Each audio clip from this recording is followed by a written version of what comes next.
Wu Wei, often translated as non-action or effortless action, is a central concept in Daoist philosophy that describes a way of being in the world that is in perfect harmony with the natural flow of life. But far from suggesting passivity or inaction, Wu Wei refers to a kind of intelligent spontaneity, a state where actions are performed smoothly without force or struggle, in alignment with the rhythms of nature and the context of the moment. This Taoist ideal finds its modern parallel in the concept of flow, introduced by Mihaly Csikszentmihalyi. Flow is the psychological state in which a person becomes fully immersed in an activity, experiencing deep focus, a sense of control, and a loss of self-consciousness.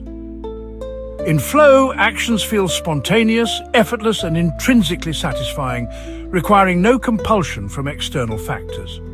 Like Wu Wei, flow emphasizes a merging of action and awareness, a surrender of ego, and a natural unfolding of skill and circumstance. Both Wu Wei and flow point to the possibility of optimal experience through alignment rather than force. In Wu Wei, one acts in accordance with the Tao, the natural order of things. In flow, one acts in accordance with the structure of the task and the capacities of the self. In both, effort becomes invisible. Success arises not from pushing harder, but from being attuned, present, and fluid. Interestingly, this preference for ease and efficiency also reflects something deeper within human behavior, the principle of least effort. From an evolutionary standpoint, humans have a tendency to conserve energy. Our brains and bodies are constantly seeking the most efficient ways to achieve goals, whether it's through habitual behaviors, shortcuts in decision-making, or automating physical skills. This drive is not inherently lazy, it is adaptive. By minimizing unnecessary effort, we preserve energy for survival, creativity, and complex problem-solving. In this light, Wu Wei can be seen as a philosophical refinement of an instinct that is already embedded within us. Rather than resisting this tendency, Taoism encourages us to embrace it consciously, guiding it with wisdom and sensitivity. When we stop forcing outcomes and start responding to conditions with clarity and ease, we are not only following the Tao, but also tapping into our own evolved nature. Flow can be viewed as the optimal expression of this principle. Activities that induce flow tend to balance challenge and skill, drawing our full attention and allowing our actions to unfold seamlessly.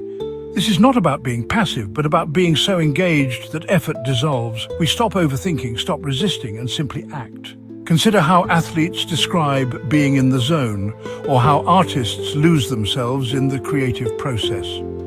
These are modern echoes of Wu Wei. There is training, there is discipline, but when the moment comes, there is surrender. The body moves, the mind flows, and the action completes itself. The ego steps aside, and the Tao moves through us. This connection between Wu Wei and flow also offers insights into well-being. Much of modern life is marked by overexertion, stress, and a glorification of busyness.